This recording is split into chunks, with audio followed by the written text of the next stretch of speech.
minutes ago, I was walking right nearby here and heard this girl on her phone talking to her friend. She said, it's so stupid. Like, even if I kill someone and they take away my license, I still have my Australian license. So, just get home safe tonight. That's all I'm saying. She's out there prowling the streets with, apparently in her own mind, diplomatic immunity. That's...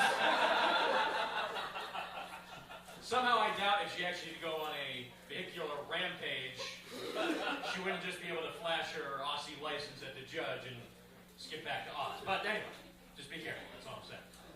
My first job out of college was a host at a restaurant, which typically they give to like a high school kid, and they handle it with one hand tied in their phone.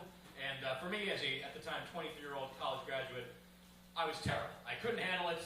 Every little thing that you think would be easy, like sitting people in the right section or keeping the servers informed of whatever I'm supposed to do, spilling takeout orders, I was terrible. I was god awful. One time my manager at the beginning of the day, he was trying to kind of pat me out, and he came up and he was like, hey, are we going to see your A game today? And I'm like, you've been seeing it. I'm sorry to say, there's no notch above. And I hated the job, but I was kind of giving it the old college try, so to speak, and still just terrible. I hated that job. And one morning, every morning actually, you had to punch in your employee code there in a kiosk on the wall. You go, like in my case, 8468, and it would say, logged in, have a nice day. But it was never a nice day. The kiosk was taunting me. One time I accidentally put in the wrong code. I was half asleep. I hit 467. And instead of like try again or something, it said, access denied, you are no longer employed. This is how they tell me. I mean, kiosk. You know something I don't? I just... Clearly somebody else had the same code back in the day. It didn't work there. But it was a jarring reaction to a typo.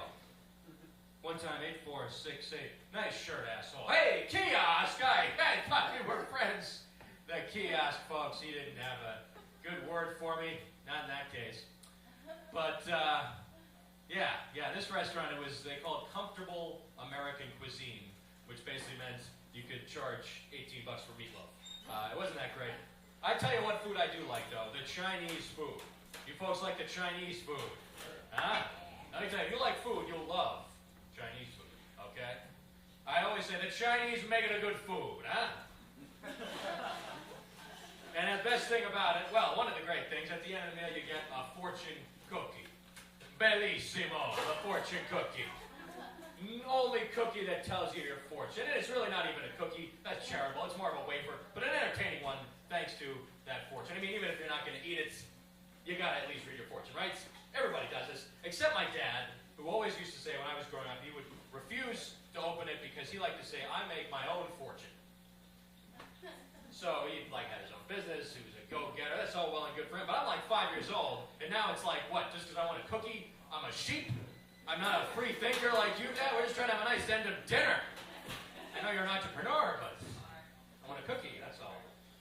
But I was bicycling along recently, and another cyclist came past me. Older man, I thought he looked exactly like a turtle. This guy, very smooth, bald head, kind of poked forward with a long, wrinkled neck, big Adam's apple. He had sunglasses, which for some reason added to the turtle effect. And he went by, and I thought to myself, that guy looks like a turtle. And no sooner had this thought left my mind than another turtly gentleman walked past my path, crossing along. This was a larger man, also bald with the sunglasses, even more turtly than the last, moving at a lumbering pace. And I thought, what is this, turtle country? And then a little while later, I'm bicycling along, continuing along my way, and I'm about to not quite make it through an intersection. I got the yellow light, so I'm pedaling along, but it's a little hairy, and just sort of instinctively like, oh, I hope I make it. I did a little thing like this, and I thought that was a very turtly move. Am I becoming one of them? Are they taking over?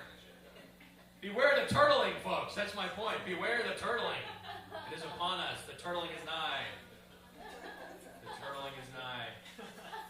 I don't know, do we have any Star Trek fans? Star Trek, the old original William Shatner. Have you guys seen the one where they go and they're ordering milkshakes and then they start spawning uncontrollably? You know, the trouble with Fribbles? Yeah, stupid pun, even if you get it, but it amuses me. I I don't mean to brag, but I was in a car recently, and I was trying to use the window. This wasn't my car. I was trying to put the window down just a crack. I pressed the down button, and it's one of those ones that's automatic. It goes all the way down, so then you go, oops, back up, and then go up, yep, all the way back up, and then I'm just, hey, what, can I just get a crack open here? And it's thinking it's being helpful, but it's not. It's the least helpful Windows feature since that Microsoft Office paperclip. I'm telling you. The worst thing since the Windows Millennium Edition. Since NT Workstation, folks. These might be a little bit deep-cut Windows references for you, but they're real. Windows CE, anyone? Oh, hey, whoa, early handheld fans. All right, that's all I want to do. Thanks very much.